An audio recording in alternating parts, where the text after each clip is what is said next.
Hi guys, and welcome back to another DrAce video, and today we're going to be playing MotoGP 21, and it's time for round 11 of our MotoGP career mode, and it's time for the Austrian GP of the Red Bull Ring of Spielberg.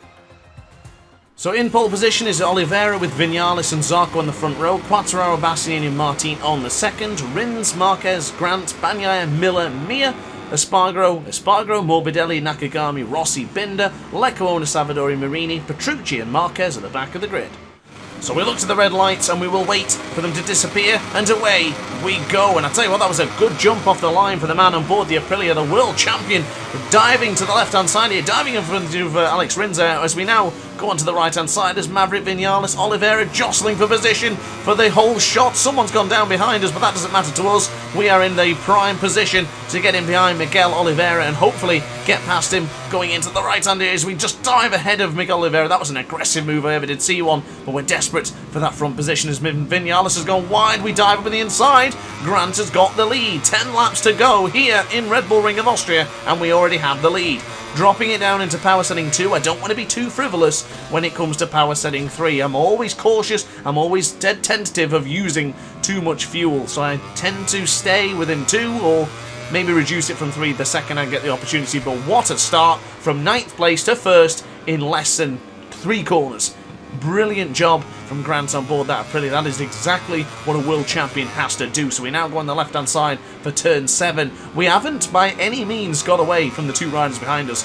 Vinales is right there with a 10th and a little bit, and Oliveira is right there behind him as well. You can see in the graphic in the bottom left-hand corner of your screen that it's still quite the snake. There's no gaps with the riders behind us, but we all seem to get through turn 9 pretty safely as we now go into turn 10, nice and tight to the apex as we now bring on the acceleration. This Aprilia has been worked around with acceleration and top speed in mind as we now brake very firm for turn 1. Do we get... Oh, I don't know if we're going to get that stop. It's a little bit out of shape, trying to stop the bike, making some weird and wacky shapes on it, but unfortunately we will have to give the position back to Maverick Vinales because that is blatantly cheating if we continued from that point, but I don't think we're going to be able to get him back into turn 3. I'm going to try and outbrake him with the right down easy boot, chucking out to the right-hand side. Get up on the right-hand side. Oh, Vinales has gone down!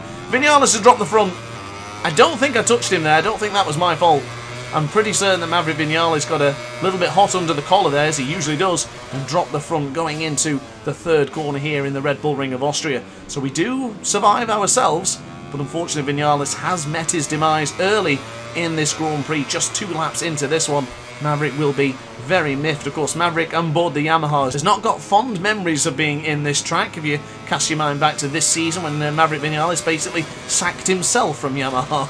But I digress. Right now, we're on board the Aprilia and we're leading by 2.5 tenths of a second to the Portuguese man behind us. Oliveira is closing in, but by how much speed, how quickly is Oliveira bringing us in? And of course, some of the corners here, such as turn 9 for example, I do lose a bit of confidence when leading because I don't know, I always get the sensation they're going to go for a mad lunge there, or I just lose a little bit of time, just a bit too tentative on the acceleration or on the brakes sometimes in this instance. We did originally set the fast lap of the race with a 1:24.7. That has immediately been bettered by Miguel Oliveira, who's right there at the bottom of your picture.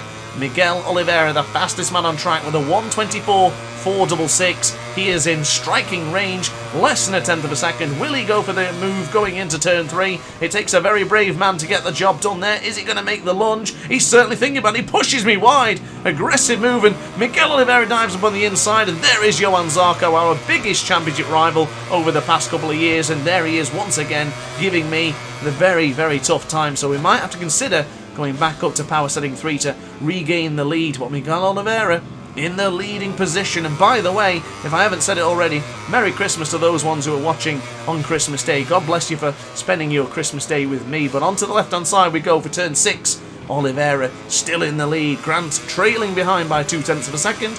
And the same can be said for Johan Zarco in 3rd position. So now onto the left, and I just want to mention something to you guys in case you haven't noticed, or in case I haven't done my job and informed you. We're running the soft front and medium rear. Usually the soft front is not a good idea, but I've decided to take a gamble on the soft front. Pretty impressive entry going into turn 9. Can't say the same thing for turn 10 until now. Actually right on the rear of Miguel Oliveira, right on the precipice of a potential lunge. But across the line we go, and it looks like Miguel Oliveira increased his lap time, or at least decreased it in the sense of dropping the time further down. It was a 1:24.450 for the Portuguese man ahead, and I tell you what, he does look like he's getting away from me, so power setting 3 engaged once again as Johann Zarco is chomping at the bit, trying to get past the man on board the Aprilia as we brake extremely firm. Look how hard we're braking. We're going to touch the rear of Miguel Oliveira. My apologies, Miguel Oliveira. I didn't mean to do that. As Johann Zarco fights up on the inside. Oh, and Jorge Martin. Pecco Bagnaia has gone down. That is massive for the championship. Two wonderful contenders there. Lecco-Ona's down. Rossi's down. Petrucci's down. Lecco-Ona. Oh, my lord. What is happening in the bottom left-hand corner of your screen? How are they still in that position? Something has majorly gone wrong there. There's an absolute catastrophe behind us. I don't know whether something horrific has just happened, but something's gone on. I don't know what it is, but Johann Zarco right on the left-hand side of your screen there makes me ever so nervous going into turn 6. I mentioned this in the practice session just 4 hours ago, that they are lethal going into that corner. I really don't like racing them into turn 6 because they don't go for the same line I do, so they really force me into a tough error. So unfortunately, we are losing a bit of time to Miguel Oliveira. I'm still in power setting 3, but I'm going to have to use a lot more power to try and chase down the Portuguese man into first place. So onto the right-hand side for turn 10, bringing on the acceleration. Can we get into the slipstream of Oliveira and hopefully just claw back a little bit of time? We did drop into the 125s for the very first time as we get completely out of shape into turn 1. Oliveira might have this one in the bag and holding position.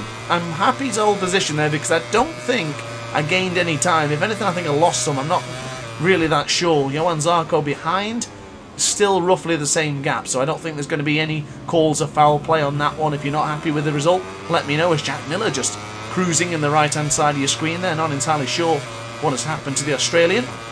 He must have been involved with the crash with Jorge Martin, Bagnaia, Rossi, Lecco-Ona, but I'm pretty confused because Lecco-Ona's still there in 8th position. But it does look like there's a bit of a gap now. The bottom left-hand corner of your screen kind of looks like a qualifying session with all the riders messing around all over the track. But we are still within power setting 3, still trying to claw down some time to the Red Bull KTM man ahead of us. And I think this is the lap where we might be able to just get a little few more tenths into our favour. The difficulty of getting into turn 8 with a bit more acceleration than them is very, very hard. The AI are impervious into this particular sector, but here we go now for the right-hander for turn 9. Don't forget, last season ended on an absolute thriller by going into turn 9 and beating Johann Zarco for the very first time that season. As we now bring on the acceleration, we are going to improve the lap time. Across the line we will go. It's a 1:24.299, the exact same lap time that Miguel Oliveira just set. The 1:24.299 has been set twice in the same lap. So we got extremely quicker with power setting 3, and so did Miguel Oliveira. That is major concerning, but I am not giving up. We are still using power setting 3, and we have still got the gumption and the gall to chase down this man ahead of us. Power setting 3 so far has worked a treat, but we must pay attention to the fuel. There's not that much fuel remaining, and I don't really like to use power setting 3 this much, so I'm going to drop it back down to 2, getting a bit out of shape going into the right-hander of turn 4. Miguel Oliveira is not even that particularly comfortable going into that corner either. Short shifting up to 3rd gear, get it maybe up into 4th gear, and then just drop it down as we go into the left-hander for turn 6. I'm getting a bit nervous now because I can feel Miguel Oliveira, he's right there, but I just can't seem to just get onto the back of him. I can't seem to grab onto his coattails and pull him back. He's just holding on. He's just doing everything he possibly can. But we're in power setting 2 now, and we're actually improving the lap once more. So as long as we stay with Oliveira, we should, in theory, be absolutely fine. But we're now going to turn 9 for the right-hander. The penultimate corner of the Red Bull Ring of Austria as we now go into the right-hand side. It makes me nervous going into turn 10 because you touch that rumble strip and it's good night Vienna. We're still in power setting 2 because I'm so concerned about power setting 3. But we do set the fastest lap of the race, so 1:24.127 as I'm braking so hard going into turn 1. We're going to lose the front. Oh, goodness me, I did cut the corner ever so slightly though, but that little bump on the rumble strip has slowed me down, so I guess we're even Stevens once more with Miguel Oliveira. They are so good into turn 1, much better than we are, but I'm going to try a potential lunge going into turn 3, braking ever so firm as we now go on the right-hand side. Get good acceleration here, and we might have a chance of chasing down Oliveira. This man is just impervious. I mentioned in qualifying that Oliveira is doing such a good job in this season. But here he is again, just improving all the time. But we go into the right hand of turn 4. We might have a chance here. Turn 6 is the spot where I take the different line. Can we regain some time on the man ahead of us? It's not looking likely yet, though. Oliveira is going to run it wider, go for the tighter line, getting closer to the apex than Oliveira did. But here on the left-hander, he's still hanging on. It's taking everything out of me here, ladies and gentlemen. I'm absolutely ragging it around this Red Bull ring. It's so tough to master it. It's so tough to keep the concentration going when you're racing some of the fastest and toughest AI in the game as well. We just touched the inside of the apex there for turn 9. I've made a massive mistake, and I'm going to have to try and regain the focus and the composure once more. I really don't think I can use power setting 3 anymore. We're going to try it a little bit more. If we need to, we'll drop it to power setting 1. I'm going to get out of shape going into turn 1 again. The same mistake again. Oh, it's getting frustrating just to try and stop the bite into turn 1. I'm making so much time, and actually I've made too much time up there. Probably should reduce some speed, or no, in fact, never mind about that. I'm going for the lunge. I'll reduce the speed in a moment's time, but let me get on through first, Oliveira, and then I'll let you get through. Maybe I'll drop it to power setting 1, or I'll tell you what, I'll stay in power setting 2. Come on through, Oliveira. We'll sort things out that way. I don't want to be deemed as a cheater, so Oliveira dives back up on the inside. We've given the position back after gaining the advantage. We now go into turn 4, super tight to the apex, so almost touching the rear of that Red Bull KTM. Michelin on Michelin contact is never ideal for this fantastic sport. As we now go on the left-hand side for turn 6. A little bit out of shape there on the front there. The soft tyre has worked wonderfully, though. I'm really surprised how well that soft has held on so far in this Grand Prix. I guess with there not being that many corners, I guess it's not that abrasive compared to some of the other tracks. But we're now on the right-hand side. We have a wonderful chance here. A lunge going into turn 1 if we stay within Oliveira's slipstream.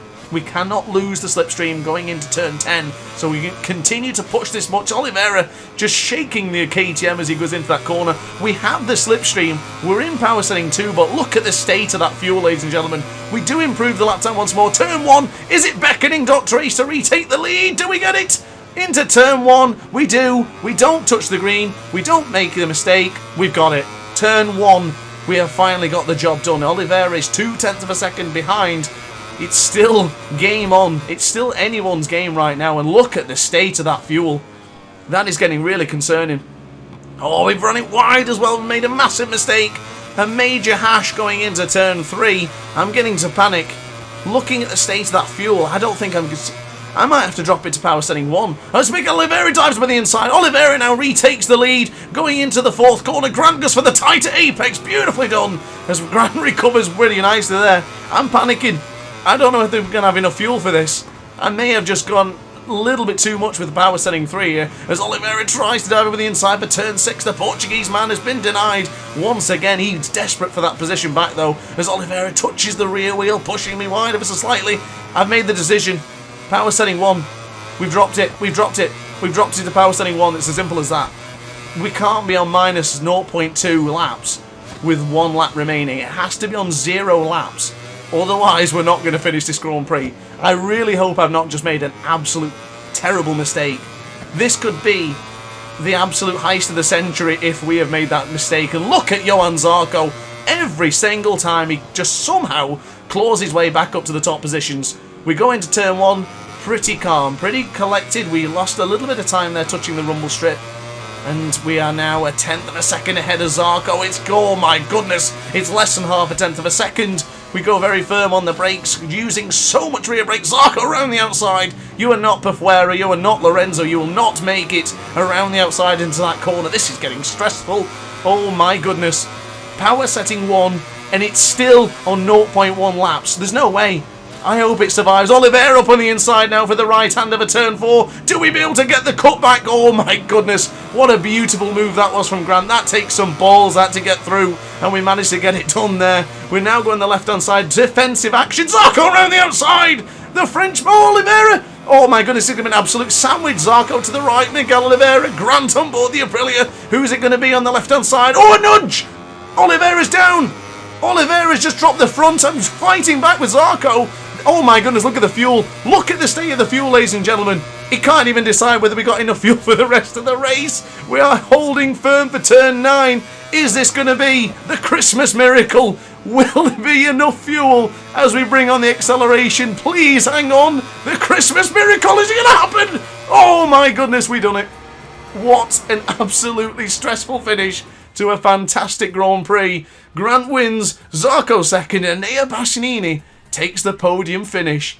Goodness me, guys, what a race. What an absolute belting race.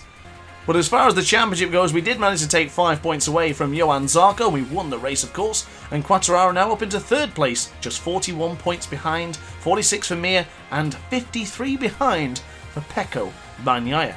A look at the team championship, and Pramet Racing are leading the way by 24 points clear from Ducati Lenovo, 31 clear from Aprilia, and 58 clear from Monster Energy Yamaha.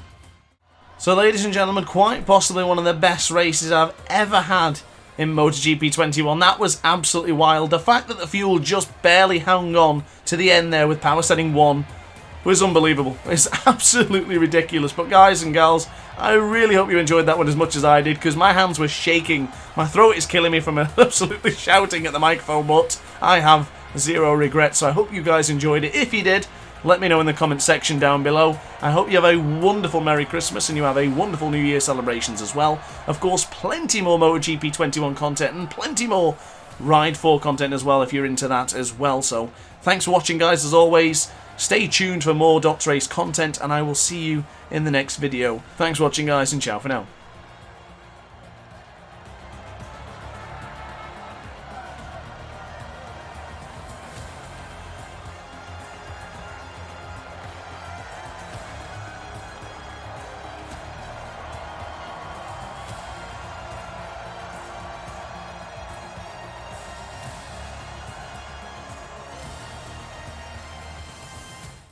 Oh hi, didn't quite see you there. Good to see you're still here. If this video didn't quite sate your appetite, then why not watch some more DrAce content by clicking the video shown on screen now. Furthermore, if you would like to follow me on social media, you can do so now with the links down in the description.